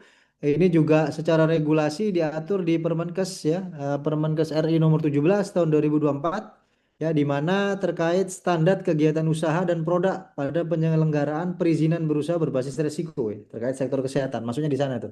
Ya, LHS ya, layak hygiene sanitasi ya. Jadi persyaratan khusus ya atau teknis di sana dia meminta untuk bukti hasil uji lab, Bapak Ibu. Ya, kalau Bapak Ibu sudah sertifikasi HACCP, Bapak Ibu tadi Bapak Ibu sudah pasti punya nih nanti. Ya, sertifikasi karena di HACCP juga diminta ya memastikan bahwa produk kita ini aman, bahwa produk kita ini bebas dari bahaya-bahaya seperti bahaya mikrobiologi ya, maka Bapak Ibu harus lakukan uji laboratorium ya untuk memastikan parameternya. Contoh ini kami ngasihnya contoh aja ya Bapak Ibu ya, tapi detailnya di sana banyak. Parameternya harus sekian gitu ya. E. coli harusnya negatif ya. E. coli, salmonella Bapak Ibu seperti itu. Kemudian sampel pangan ya, sampel produk ya juga harus bebas dari cemaran kimia berbahaya lainnya. Apa Pak? Contohnya misal logam berat Pak. Sisa-sisa pestisida mungkin Bapak Ibu jika ada misal seperti itu ya. Potensinya nanti kita identifikasi. Ya, kalau kita cek sebetulnya udah simultan juga ya dengan yang ada di HACCP tadi. Kita diminta lakukan analisa bahaya. Kira-kira potensi bahayanya apa saja kan seperti itu. Kemudian pemenuhan kesehatan pangan olahan siap saji, Bapak Ibu. Kemudian syarat kesehatan juga untuk depot air minum. Ya jelas kalau ini ya. Kemudian sertifikat pelatihan untuk pengelola Bapak Ibu ya. Pelatihan juga sama termasuk penjamah pangan. Penjamah pangan berarti operatornya ya yang ada di sana nanti penjamah pangannya. Ya, kemudian pelaku usaha juga melakukan self assessment ya, menggunakan format IKL ya, ya, apabila tanpa uji lab seperti itu. Nah, ini terkait sertifikasi layak hygiene sanitasi. Nah, kalau Bapak Ibu cek sebetulnya ya, ini juga simultan gitu ya. Maksudnya seperti itu Bapak Ibu, simultan dengan standar yang ada di HACCP seperti itu. Sehingga apabila nanti Bapak Ibu sudah memiliki sertifikasi HACCP ya, apabila Bapak Ibu ingin eh, sertifikasi yang lain ya seperti sertifikat layak hygiene ini maka akan lebih lebih mudah Bapak Ibu seperti itu. Karena secara standarnya HACCP yang dijadikan sebagai acuan ya kurang lebih kan seperti itu. Ya beberapa persyaratan HACCP sudah mencakup beberapa persyaratan ini yang ada di sini ya seperti itu. Lanjut Mas Sarah. Oke, nah ini dia yang tadi saya singgung Bapak Ibu di awal. Coba nanti kita cek ya, ada persyaratan sarana prasarana Bapak Ibu ya, persyaratan sarana prasarana di fasilitas yang akan mendapatkan sertifikasi layak hygiene ya Bapak Ibu ya, layak hygiene sanitasi. Yang pertama Bapak Ibu ya, yang A ya, yang A di sini dari sisi tempat dan bangunan Bapak Ibu. Memenuhi persyaratan kesehatan ya dengan formulir IKL ya nanti formulirnya sudah disediakan ya nanti ya di situ. Kemudian tata letak Bapak Ibu ya sesuai dengan klausul berapa tadi? Klausul 7, klausul 9 udah sesuai nih. Klausul 7, klausul 9 yang ada di part 1 GHP tadi, Good Hygiene Practice tadi. Ya, bangunan kuat Pak, mudah dibersihkan dan terlindung dari vektor. Vektor apa? Vektor pest biasanya ya, pembawa pembawa bahaya biasanya, pest control utamanya. Ya, utamanya di pest controlnya, pengendalian hamanya seperti itu. Ya, kalau ditanya Pak, bangunan kuat, mudah dibersihkan, itu seperti apa? Nah, syaratnya detail sebetulnya. Kalau dihasap di situ, Bapak Ibu dikasih bocoran tuh. Ya, bangunan kuat Pak, bisa nggak pakai dinding? Bisa. Kalau pakai partisi boleh nggak Pak? Dilihat dulu nanti potensi resikonya, Bapak Ibu. Biasanya seperti itu. Ya, kemudian dari sisi dapur jasa boga harus terpisah dari dapur keluarga, jelas lah ya kalau ini ya Bapak Ibu ya. Karena kan beda peruntukannya kan seperti itu. Kemudian dari sisi pencahayaan Bapak Ibu, ya pencahayaan yang cukup ya. Bahkan intensitinya juga dijelaskan di sana. 540 untuk persiapan pangan, 220 untuk ruang kerja, 110 untuk area lain. Gitu ya. Kenapa? Karena tujuannya agar kita bisa mendeteksi ya apabila nanti ada potensi bahaya misal, terutama bahaya fisik gitu ya, terutama di area persiapan pangan gitu ya. Karena di area itu adalah area yang harus detail ya, maka areanya harus lebih terang gitu ya. Harus lebih terang, biasanya 540 lux. Atau kalau di HACCP itu biasanya dia ngomongnya gini Bapak Ibu. Kalau ada di sana ada area sortir, kalau di sana ada area penyajian ya yang membutuhkan ketelitian, maka harus lebih terang ya. Maka di sana harus lebih harus lebih terang, harus lebih cerah lah istilahnya seperti itu ya Bapak Ibu ya di area-area tertentu itu. Ya, kemudian yang kedua yaitu yang B, dari sisi sarana prasarana juga sama ya. Akses fasilitas sanitasinya Bapak Ibu ya, akses terkait toilet, ketersediaan toilet Bapak Ibu, saluran limbah, tempat sampah harus tertutup Bapak Ibu. Nggak boleh terbuka ya, harus tertutup. Saluran limbah juga penting Bapak Ibu. Pak, kalau misal area kerja kita, area dapur kita itu adalah area basah, boleh nggak Pak ada saluran limbah? Boleh dong gitu. Tapi syaratnya bagaimana Mak? Di situ, di HACCP itu dia nanti juga detailkan di sana. Kalau areanya area basah, wet proses seperti apa? Kalau areanya dry juga seperti apa? Kalau area dry proses juga seperti apa? Ya. Kemudian harus tersedia juga dokumentasi pemeliharaan bangunan ya dan pengendalian sektor ya, sarana penunjang K3 Bapak Ibu. Nah, ini. Nanti kita akan simultan ya, simultan dengan pembahasan terkait K3 setelah ini. Ya, sarana sarana penunjang K3 ya, entah itu alarm Bapak Ibu, APD ya, APAR untuk pemadam kebakaran, P3K ya, ataupun yang lain sebagainya. Seperti itu. Kemudian yang ketiga atau yang C Bapak Ibu terkait peralatan ya sama juga memenuhi persyaratan tadi. Kemudian peralatan pangan dari bahan yang food grade. Nah, itu dia. Bapak Ibu harus pastikan bahwa alat-alat yang digunakan adalah food grade. Kalau untuk mesin ya untuk ini biasanya Pak pakai stainless ya Pak. Stainless oke seperti itu. Tapi kalau untuk plastik Pak gimana Pak? Untuk plastik yang terutama nanti kontak produk ya, yang kontak langsung dengan produk, maka Bapak Ibu harus pastikan ya, mungkin dari sisi materialnya yang dipakai apa ya, materialnya ada logo Tara Pangan enggak? Atau mungkin jika lebih ada persyaratan-persyaratan khusus di sana, misal nih produk kita itu produk yang panas Pak, tapi nanti dimasukin ke dalam plastik, maka potensi ada migrasi nggak gitu ya. Maka Bapak Ibu bisa mintakan nanti uji migrasinya seperti itu ya. Intinya memastikan bahwa alat yang nanti akan kontak dengan produk mereka juga food grade ya Bapak Ibu ya, seperti itu. Kemudian sarana pencucian peralatan tersedia ya. Ini juga sama Bapak Ibu dibahas bahkan di ASAP ya di klausul 12 tadi personal hygiene. Sarana untuk cuci peralatan harus terpisah dengan cuci tangan Bapak Ibu, nggak boleh. Ya cuci alat, cuci tangan ya cuci tangan gitu ya. Nggak boleh dijadiin satu seperti itu. Ya, peralatan depot air minum juga sesuai peraturan. Ini kalau memang ada depot air minumnya ya Bapak Ibu ya, silakan seperti itu. Nah, ini adalah beberapa persyaratan Bapak Ibu. Kalau apabila Bapak Ibu notice tadi gitu ya, persyaratan-persyaratan ini sebetulnya juga sejalan ya dengan persyaratan-persyaratan yang ada di HASAP tadi.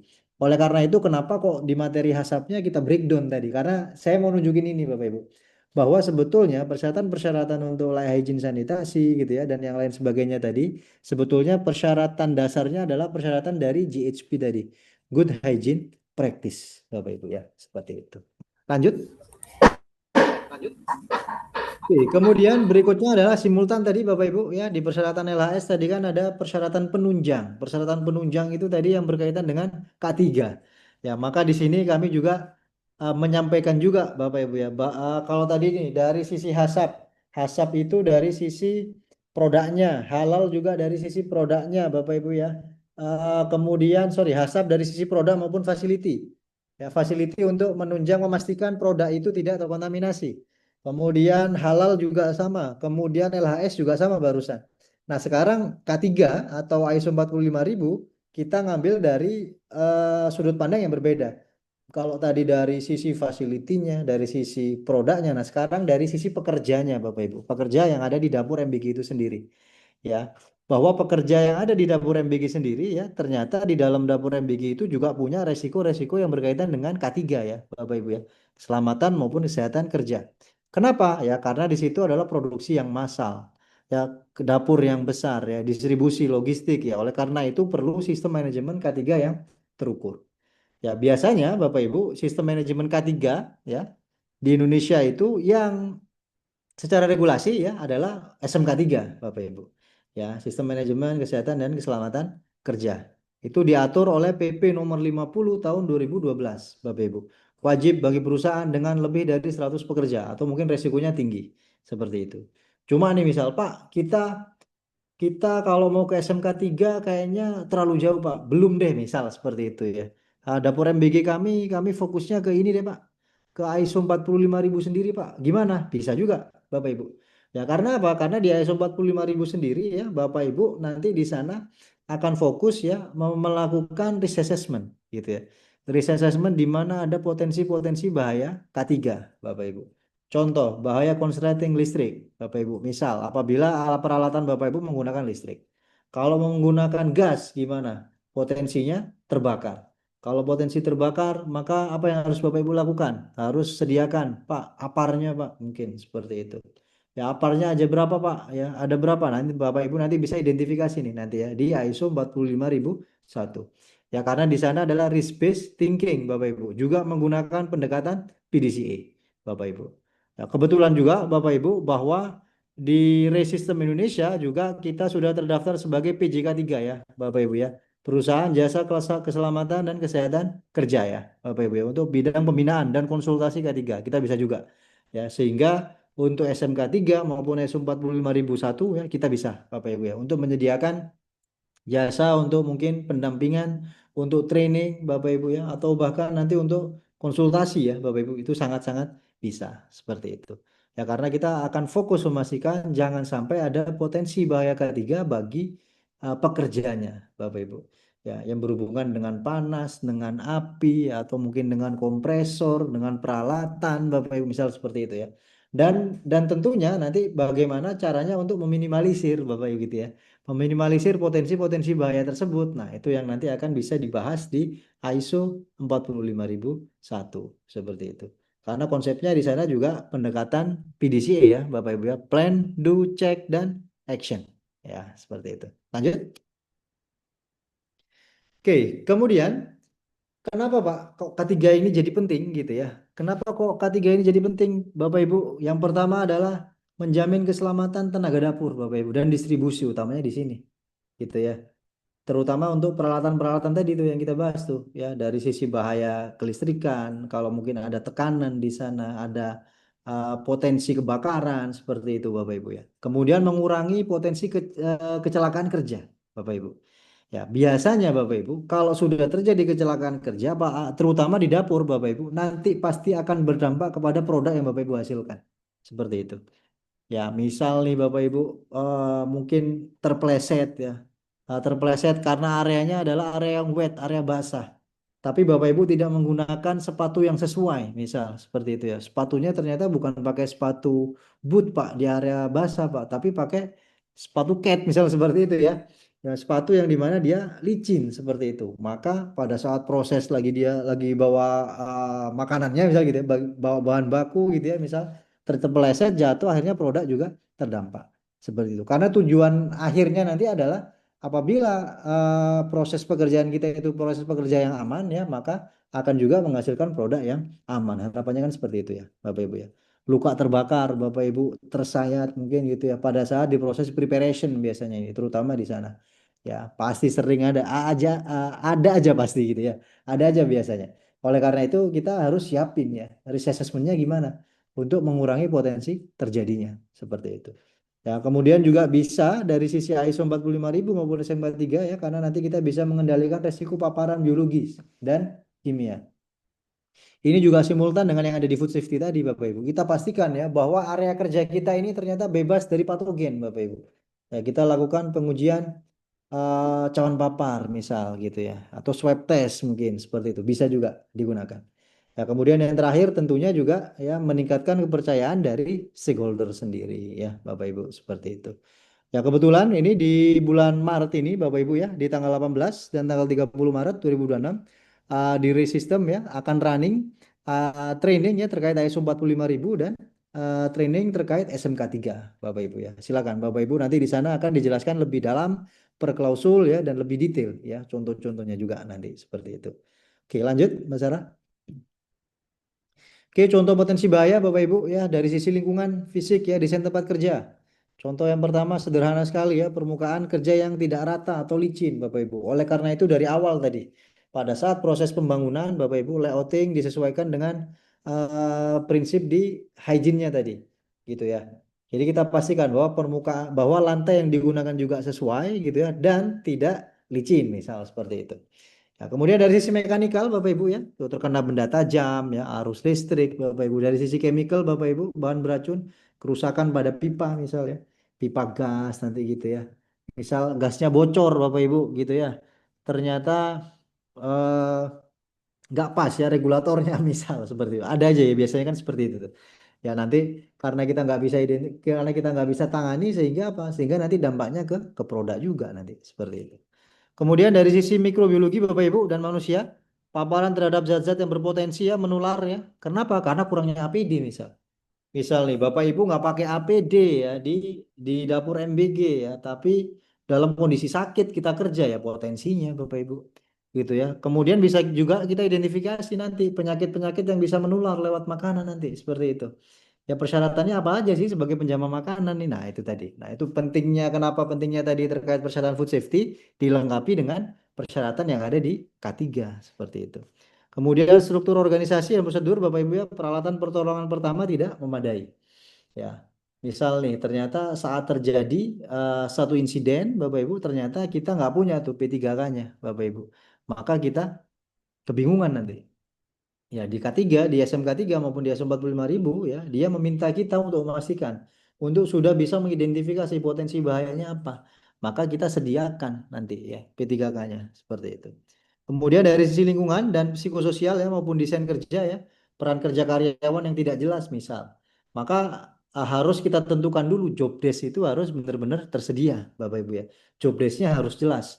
Setiap personel harus punya job desk yang jelas. Tujuannya apa ya? Selain untuk memastikan efisiensi pekerjaan, itu tadi untuk memastikan keselamatan kerja, Bapak Ibu. Karena kalau biasanya kurang pengetahuannya, nanti biasanya akan proses pekerjaannya adalah unsafe activity biasanya nanti seperti itu ya. Proses pekerjaan yang tidak aman ya seperti itu. Karena ingin ingin cepatnya aja bisa gitu ya Bapak Ibu. Kalau dulu udahlah biar cepet gitu ya, nggak usah pakai APD ya. Tapi malah di situ yang bisa menyebabkan potensi kontaminasi ya seperti itu. Lanjut, Mas Sarah. Oke ya, beberapa contoh meminimalisir ya kecelakaan kerja pada dapur MBG ya. Penggunaan roller Bapak Ibu gitu ya. Kemudian penggantian mesin. Nah, ini juga sebetulnya simultan juga ya Bapak Ibu ya. Sejalan juga dengan yang ada di GMP tadi. Ya, jadi ada program perawatan bangunan, perawatan facility Bapak Ibu. Selain sebetulnya untuk mencegah kontaminasi, juga untuk mencegah terjadinya apa? Terjadinya kecelakaan kerja ataupun mengurangi potensi adanya insiden-insiden yang terjadi pada saat proses produksi dilakukan seperti itu, Bapak Ibu ya. Itu kurang lebih, Bapak Ibu.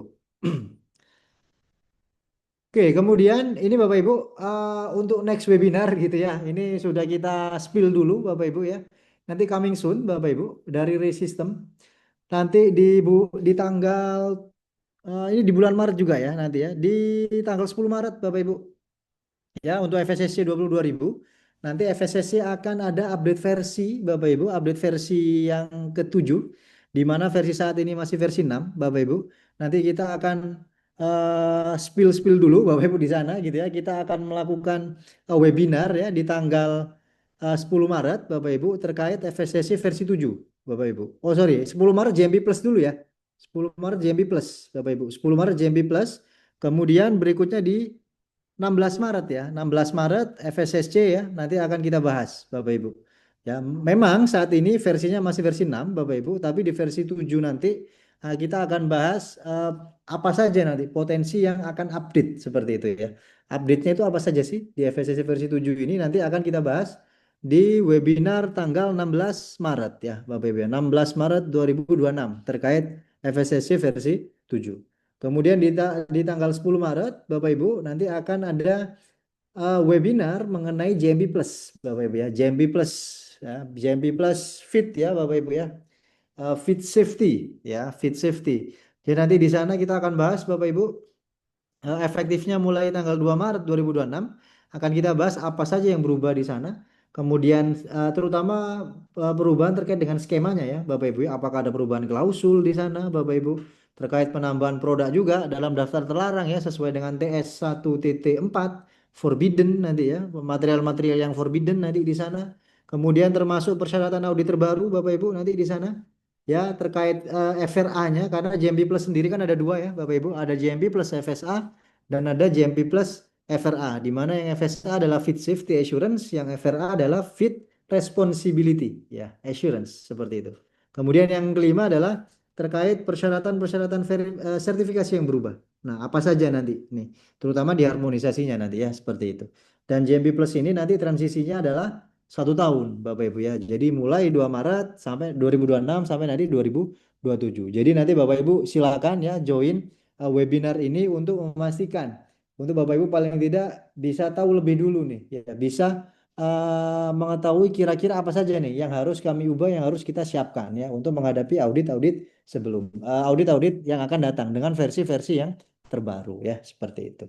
Kurang lebih itu Bapak Ibu dari saya. Saya kembalikan ke Mbak Sarah. Terima kasih, Mbak Sarah. Ya, baik. Terima kasih Pak Haris atas pemaparannya. Sangat-sangat menarik dan juga untuk sertifikasi-sertifikasi yang agar pengelolaan dan pelaksanaan MBG semakin lancar ya, Bapak Ibu. Uh, untuk selanjutnya, sebelum melanjutkan ke agenda selanjutnya, tanya jawab, boleh mungkin Bapak Ibu di open cam lagi, on kamera kembali, agar untuk difoto, mungkin ada Bapak Ibu yang tadi pagi belum sempat untuk join dan belum sempat untuk terdokumentasi. Boleh untuk tim untuk siap-siap juga ya, dibantu untuk dokumentasinya. Untuk gayanya, Pak Edi, apa nih Pak? Cuan Pak, sarannya? Ah, jempol, jempol. Baik, jempol lagi ya. Ah, boleh jempol atau sarangnya berarti apa? Ya. Boleh untuk tim saya hitung mundur 3, 2, 1. Untuk page 2, 3, 2, 1. Dan untuk page 3, 3, 2, 1. Baik, terima kasih untuk sesi dokumentasi sudah selesai. Selanjutnya bagi Bapak Ibu yang ingin bertanya nih terkait sertifikasi-sertifikasi yang tadi disampaikan oleh Pak Haris atau standar-standar yang tadi disampaikan oleh Pak Haris, boleh untuk bertanya melalui kolom chat. Untuk selanjutnya nanti saya eh, omongkan dan bicarakan untuk ke Pak Haris jawab begitu ya.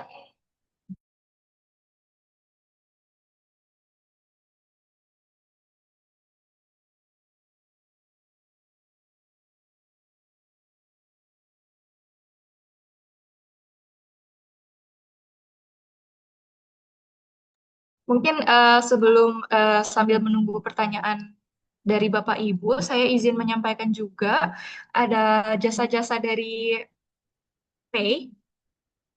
Apakah sudah terlihat?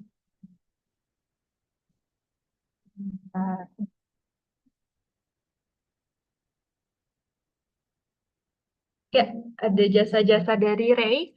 Mungkin untuk Bapak Ibu yang tertarik untuk tes alergen, tes mikrobiologi, tes shelf life, atau tes kadaluarsa produk pangan, Ray Labs, dan juga laboratory service, mapping temperatur, kami juga siap support dari Ray. Itu Bapak Ibu. Kemudian juga untuk verifikasi vegan, gluten, dan food grade juga dari Ray, kami siap support, Bapak Ibu. Berikut mungkin Bapak Ibu informasi lainnya terkait public training yang akan dilaksanakan oleh Ray di periode Maret. Berikut untuk standar-standar lain yang bisa kami bantu seperti ISO 22000, ISO 37000, BAP, dan lain sebagainya. Selanjutnya, kami juga bisa support untuk training-training seperti soft skill, digital transformation, operation and business growth, dan lain sebagainya. Berikut untuk public training yang akan dilaksanakan oleh Ray, selain standar-standar yang tadi disampaikan oleh Pak Haris ya, Bapak Ibu. Di Maret ada internal audit juga, ada kaitannya ISO 17025, kalibrasi dan praktik, dan lain sebagainya. Dan juga ada proyek-proyek yang bisa disupport oleh Ray, seperti GMP Plus, seperti SEDEX Meta, kemudian dari sustainability kami bisa siap support untuk ISO 14001 juga, dan juga EcoVadis, dan juga kami jika Bapak Ibu ada kebutuhan bahan kimia, cairan kimia, Ray siap support melalui Ray Labs. Dan juga Ray Labs siap support untuk kalibrasi. Baik, mungkin dari Bapak Ibu, apakah ada pertanyaan mumpung ada Pak Haris ya, kompeten sekali di bidang food safety dan oh ya boleh Ibu Eka sudah resign, boleh langsung saja ditanyakan. Assalamualaikum warahmatullahi wabarakatuh. Waalaikumsalam warahmatullah. Silakan, baik. Oh iya, terima kasih kesempatannya dan kepada Bapak Haris dan juga moderator. Kenalkan saya Eka Zianti dari Sumatera Barat. Kebetulan bekerja di bidang yang mensosialisasikan sertifikat halal di Sumbar ini, Pak. Ada program itu. Baik, baik. Yang ini kan kan kita fokusnya ke dapur MBG ya Pak. Kebanyakan sekarang dapur MBG itu masih terkendala di SHLS. Ada nggak bedanya Pak? Kalau dia ngurus SHLS sama halal, apakah masih perlu juga HACCP gitu Pak? Atau ini HACCP ini biar diakui secara internasional aja atau gimana tuh Pak? Nah, terima kasih Ya, Bapak baik. kesempatannya. Siap. Assalamualaikum. Salam warahmatullahi wabarakatuh. Siap. Wah, bagus sekali ya pertanyaan dari Bu Eka ya. Bu Eka ada di sosialisasi terkait halal ya, Bu. Bagus tuh, keren, Bu. Ya, kemudian pertanyaannya adalah MBG sekarang kebanyakan kendalanya di SLHS. Betul, Bu. Bener. Oleh karena itu kenapa kita angkat ini gitu ya. Kita angkat nih gitu ya. Kemudian kalau ditanya bedanya adalah apa bedanya SLHS dengan HACCP gitu ya. Beda utamanya adalah memang untuk SLAS itu adalah untuk pemenuhan regulasi ya Bu. Itu ya, pemenuhan regulasi di Indonesia. Kalau untuk HASAP, betul tadi, betul juga sebetulnya yang disampaikan Bu Eka barusan adalah pengakuan secara internasional seperti itu. Tapi kalau kami, gini Bu, tapi fokus utamanya begini. Apabila nanti kita sudah punya sertifikasi HASAP gitu ya, sebetulnya nanti kita akan lebih mudah lagi dalam kita melakukan sertifikasi untuk SLAS gitu ya. Karena prinsip-prinsip utama yang ada di HASAP tadi itu adalah prinsip-prinsip yang juga digunakan di SLAS sebetulnya begitu. Sehingga kalau SLAS Bapak Ibu fokusnya lebih di hygiene aja, di proses hygiene-nya gitu ya. Kalau di HASAP dia kan ada dua part tadi, ada dua bagian ya. Ada part hygiene-nya dan ada part bagaimana memastikan proses produksi gitu ya, atau bahasa saya proses produksi aja ya gitu ya. Proses produksi di dapur MBG itu dipastikan aman gitu. Ya, contoh tadi di HASAP tadi kan kita bahas tuh, oh ternyata di HASAP itu ada langkah di mana kita mendetailkan deskripsi produk, Bapak Ibu, gitu ya. Deskripsi produk. Berarti deskripsi produk itu kan dari raw material ya, berarti ya. Raw material iya, finish good pun juga iya, atau di hasil akhirnya pun iya. Jadi dari situ kita bisa tahu potensi bahaya. Kalau kita tahu potensi bahaya, maka kita nanti akan identifikasi lagi ke depan bahwa nanti di situ bagaimana agar produk ini misalnya ada bahaya mikrobiologi gitu ya. Maka bagaimana caranya di proses kita bisa menghilangkan bahaya mikrobiologi gitu. Jadi lebih fokusnya ke sana nanti untuk HACCP. Sehingga kalau kita ngomongin food safety-nya itu lebih komplit, Bu. Nggak cuma ngomongin hygiene-nya saja, ya nggak ngomongin hasil ujinya nanti. Hasil uji mungkin bisa lah gitu ya. Maksudnya hasil uji bisa, tapi dari sisi prosesnya ini yang kita jaga gitu ya, bahwa kita memastikan bahwa seluruh proses yang kita lakukan ya, baik itu proses pemasakan, misal proses pemasakan tadi ada macam-macam ya, ada cooking yang hot cooking, ada yang cold cooking. Kalau hot cooking misal contohnya penggorengan, frying, ada contoh steaming gitu ya, maka kecukupan suhu, kecukupan proses pemasakannya tadi kita bisa identifikasi lebih dalam gitu, sehingga mengurangi Bu, sehingga bisa mengurangi potensi-potensi terjadinya outbreak ya, gampangnya outbreak ya. Karena kita kan ada banyak juga kasus ternyata ada keracunan dan yang lain sebagainya kan seperti itu nih. Harapannya nanti bisa mengurangi itu. Kenapa? Karena kita sudah implementasi HACCP. Di sana ada prinsip hygiene-nya dan ada prinsip untuk memastikan keamanan pangannya gitu ya. Atau CCP-nya tadi ya, critical control point gitu. Kurang lebih begitu sih, Bu Eka, seperti itu. Ya, cukup, Baik, dari Bu Eka? Bu Eka, apakah ada tanggapan, Bu?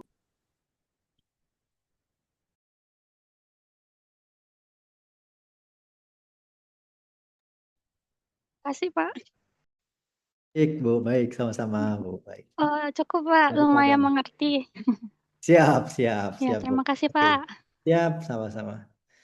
Ya. Baik, untuk selanjutnya apakah ada pertanyaan ataupun mau diskusi nih, mumpung ada Pak Haris dari Bapak Ibu terkait standar-standar yang tadi sudah disampaikan oleh Pak Haris?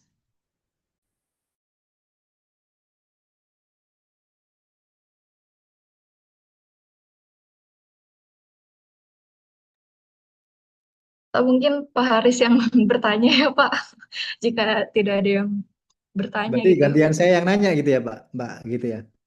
Atau mau Iya, pertanyaan yang tadi, bagaimana Pak, nih Pak? pertanyaan yang di situ, di kuis, mungkin sudah Boleh ini ya, langsung sepertinya ya. langsung kuis aja ya Pak, Ya, mungkin jika karena tidak ada memang yang... biasanya gitu ya, Mbak Sarah ya. Kalau webinar dengan saya kan potensinya kalau nggak jelas, jelas sekali ya, Mbak, gitu ya, biasanya ya. Ya, Sekali sehingga doang memang ya Pak jelasnya. jangan sampai Mbak gitu ya. Oke, oke, oke. Boleh Mbak, mungkin langsung Boleh. bisa ke itu ya biar lebih meriah mungkin ya. Silakan Mbak Sarah, boleh. Ya, baik. Mungkin jika ada yang mau bertanya mungkin ya eh, di tengah perjalanan kuis tiba-tiba kepikiran bertanya gitu. Boleh langsung di cek kolom chat saja begitu ya Pak Haris ya Pak. Untuk selanjutnya mungkin bisa kuis. Ya, saya tampilkan untuk kuis yang pertama ada kuis media sosial. Jawaban dari pertanyaan berikut, sebutkan Permenkes yang mengatur standar sarana tentang like hygiene sanitasi yang tadi ada di PPT juga ya. Bapak Ibu, silakan jawaban dari pertanyaan berikut ditulis di kolom komentar Instagram dan LinkedIn postingan terakhir. Dan jangan lupa di like dan follow untuk postingan terakhir Instagram dan LinkedIn dari Ray System Indonesia Group. Berikut untuk Instagramnya di instagram.com rei.system.indonesia.group. Kemudian untuk LinkedIn-nya di PT Rei System Indonesia Group akan ditunggu sampai 2 menit saja, 2 menit saja sampai 10.52 Bapak Ibu untuk kami cek kesesuaiannya yang paling cepat, yang syarat-syaratnya sudah memenuhi dan jawabannya benar nanti yang terpilih untuk mendapatkan eh, hadiah gift dari kami gitu.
Baik Bapak Ibu, untuk kuis sosial media mungkin saya cukupkan sambil tim mengecek untuk jawaban yang sesuai ya Bapak Ibu. Untuk selanjutnya ada kuis, mohon bisa disiapkan HP-nya atau device lain agar dapat di-scan barcode-nya. Barcode berikut sebentar. Nah,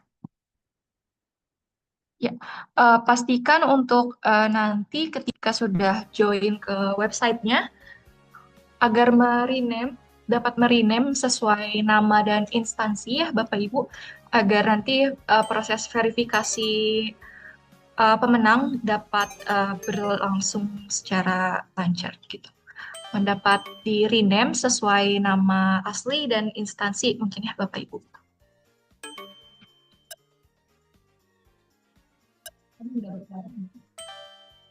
Udah tapi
boleh Bapak Ibu untuk scan barcode-nya dan rename sesuai nama asli dan instansi. Saya tunggu sampai 10.58. Untuk Bapak Ibu yang belum join, boleh segera join karena hadiahnya yang diberikan oleh kami sangat menarik ya, Bapak Ibu.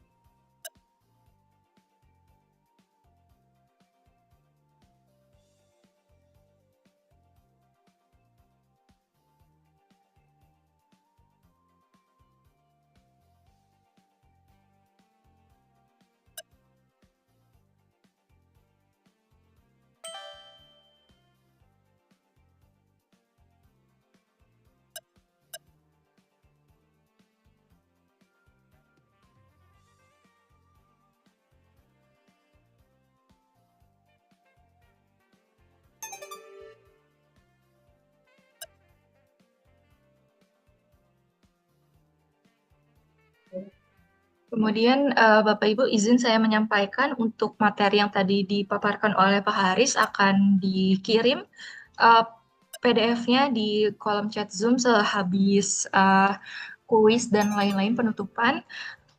Untuk room Zoom ini tidak akan ditutup sampai jam 12 ya Bapak Ibu, agar dapat di-download juga.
Baik, Bapak Ibu, karena waktu sudah menunjukkan 10.58 WIB, saya mulai ya untuk kuisnya. Pertanyaannya gampang-gampang kok, Bapak Ibu.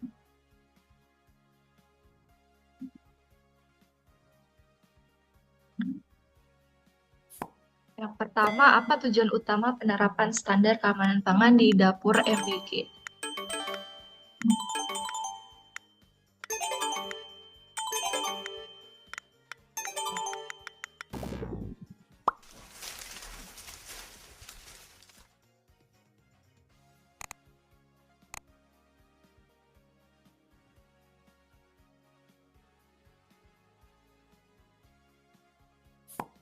Selanjutnya, dalam HACCP, CCP itu adalah singkatan dari, ini gampang banget nih Bapak Ibu.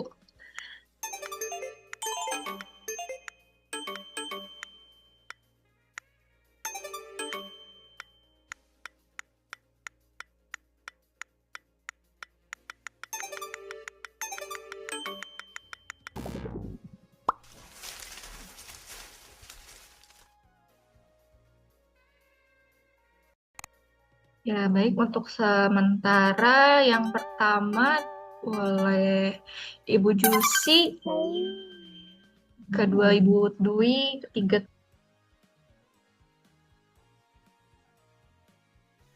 Untuk pertanyaan terakhir nih, contoh penerapan ISO 45001 di dapur MBG.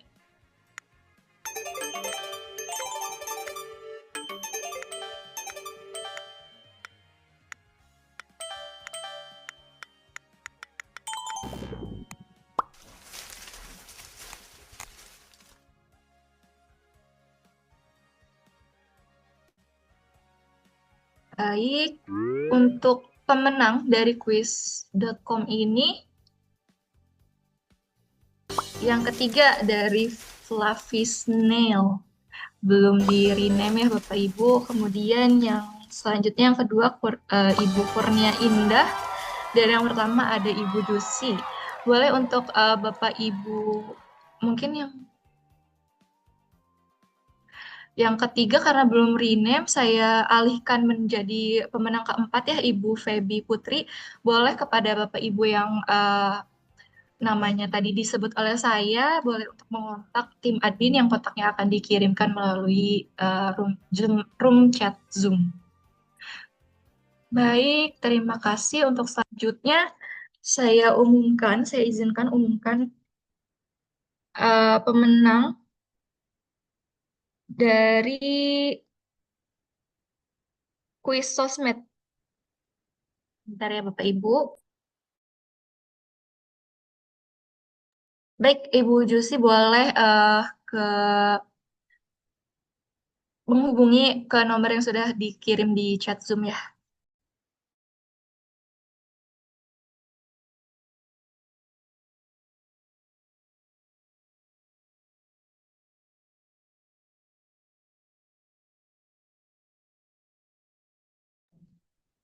Ya, baik untuk selanjutnya yang kuis sosial media dari Instagram halal.rokanhilir, apakah masih ada di Zoom?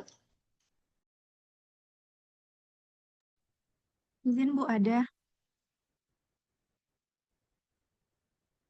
Baik, Ibu selanjutnya boleh mengontak nomor tim kami ya, Ibu. Selanjutnya yang kedua dari username literazi, apakah masih ada di Zoom? Namanya belum Ada, Kak. suara Kak.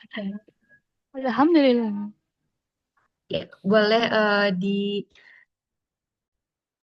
untuk mengontak tim kami yang nomornya sudah ada di chat Zoom. Baik, mungkin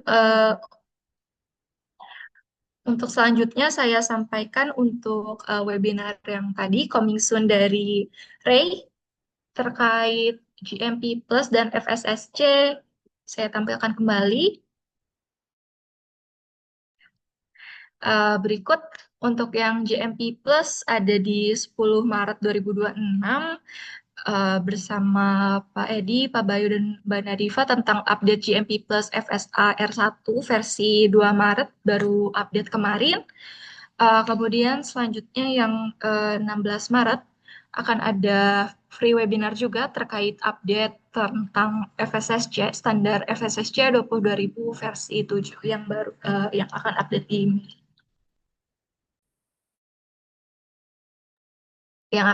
di bulan Mei.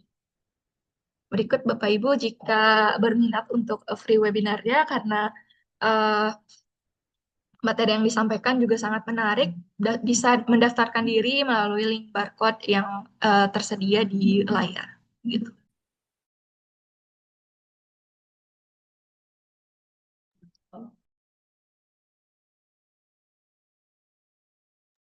Ya, baik untuk itu saya akhirkan untuk free webinar hari ini. Mungkin terima kasih Bapak Ibu untuk waktunya sudah menyimak dari awal hingga akhir free webinar. Untuk